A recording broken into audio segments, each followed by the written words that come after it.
Assalamualaikum warahmatullahi wabarakatuh. Kembali lagi di channel Nasihat Kehidupan Misteri. Pada video kali ini saya akan membahas tentang 7 tombak sakti Ratu Bilqis. Menelusuri sejarah secara detail memang sangatlah sulit untuk kita kaji. Di samping perbedaan zaman yang kita alami saat ini jauh tertinggal dengan zaman mereka, namun secara maknawi tidak semua sejarah musnah begitu saja tanpa bisa dibuktikan. Berita tentang tokoh yang satu ini sampai kapanpun terus menjadi pro kontra khalayak ramai.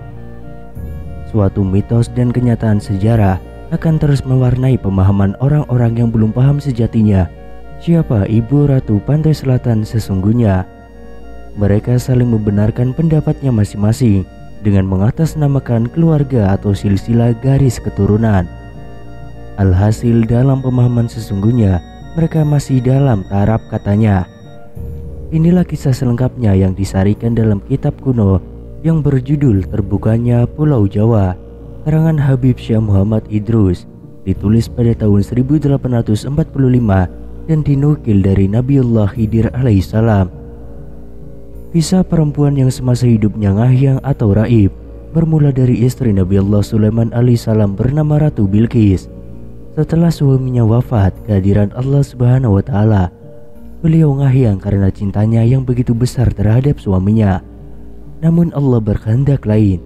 Beliau akhirnya ditempatkan menjadi Ratu Laut Selatan di bawah perintah Nabi Allah Khidir alaihissalam yang mengepalai seluruh Abdul Zumud, Ahmar, Ahyat Qorin, dan Junu di wilayah Timur Tengah, juga Nyimas Ayu Nilam dan Kencana Wungu atau Dewi Sekarwangi atau Dewi Nawang Wulan, istri Jaka Tarub yang kini menjadi Ratu Pantai Selatan bagian Cilacap.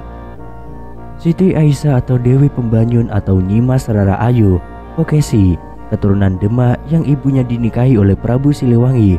Beliau akhirnya ngahyang menjadi Ratu Pantai Selatan bagian Demak, Yogyakarta, dan Solo. Dewi Nawang Wulan dan Dewi Nawang Sari, putri dari Prabu Siliwangi yang menikah dengan Ratu Palaga Inggris. Beliau juga ngahyang dan menjadi penguasa Pantai Selatan setelah kerajaan ayahandanya raib akibat ditanam lidi lanang. Dewi Sekarsari atau Dewi Andini, salah satu putri Dewi Nawang Wulan, beliau sejak lahir telah menempati salah satu wilayah Pantai Selatan yang menguasai Abdul Jumud dan Ahmar, bagian Sukabumi, Garut, dan sekitarnya. Dan berikut ini adalah riwayat 7 tombak sakti Ratu Bilqis. Yang pertama adalah tombak cakra langit. Motif lurus dengan kinatah emas murni berbentuk jangkal melingkar. Di tengah badan menjulang 4 tombak kecil melingkari kepala dengan kinatah berlian red diamond memutar. Tombak ini diberikan kepada Sang Kanjeng Sunan Kalijaga untuk melawan kesaktian Prabu Siliwangi atas perintah Prabu Panatagama Tajuddin Syarif Hidayatullah atau Sunan Gunung Jati dalam menyebarkan agama Islam, dan tombak ini sebagai cindramata perkawinan Dewi Nawang Wulan dan Sunan Kalijaga. Yang kedua, tombak punjul wilayah. Tombak ini diberikan kepada Putri Andini sebagai lambang dari tahta istananya yang di kemudian hari diberikan kepada suaminya, Dapu Awuk. Lalu diturunkan kepada putra handanya yang bernama Raden Said atau Pangeran Lungbenda Jaya Negara.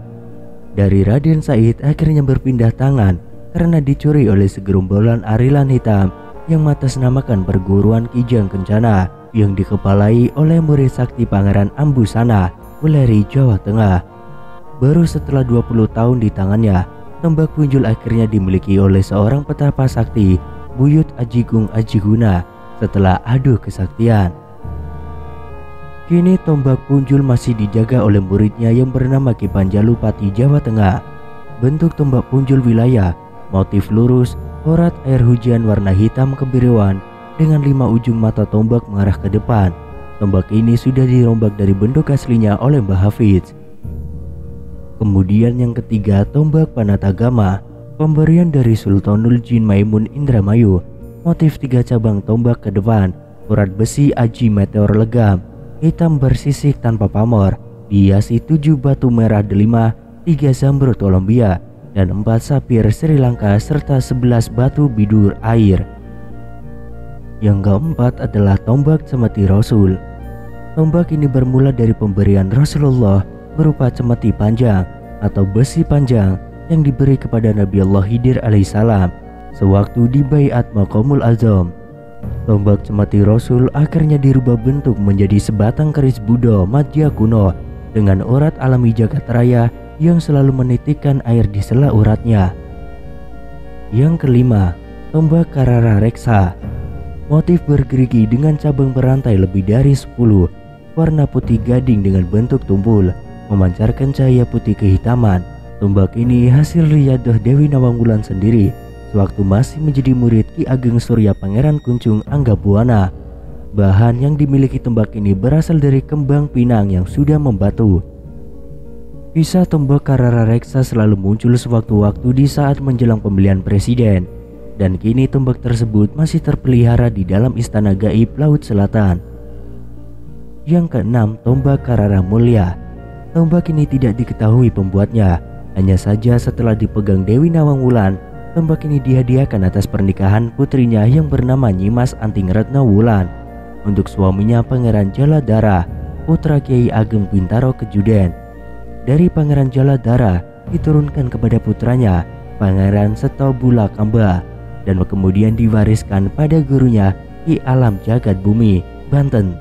Lalu turun-temurun diberikan kepada Syekh Asnawi Banten, Syekh Masduki Lasem, Syekh Sambar Nyawa Purwodadi, Syekh Hafid Banyuwangi, dan yang terakhir kepada Habib Hussein bin Umar bin Yahya Pekalongan. Bentuk asli dari tombak Karara Mulia di setiap ujung sampai pangkal bawah berjeluji, sangat tajam seperti mata kail pancing. Namun demi menjaga kelestarian dari keberadaan tombak fenomenal ini, akhirnya Habib Hussein merombaknya seperti sekarang ini. Kemudian yang terakhir adalah tombak Tulung Agung. Tombak ini diwariskan secara langsung dari tangan Dewi Nawangwulan sebagai tanda terima kasih atas keluhuran derajat Habib Hussein yang mau menyelamatkan bumi Pekalongan dari amukan tsunami hingga tidak sempat terjadi. Kisah ini terjadi pada tahun 1998 bulan Februari, tepatnya Selasa Kliwon. Kini tombak tersebut dirubah dari bentuk semula yang aslinya seperti segitiga menjadi tombak lurus dengan patahan panel bunga. Itulah kisah dari 7 tombak fenomenal dari Ratu Bilqis yang kemudian diturunkan kepada Nyi Roro Kidul.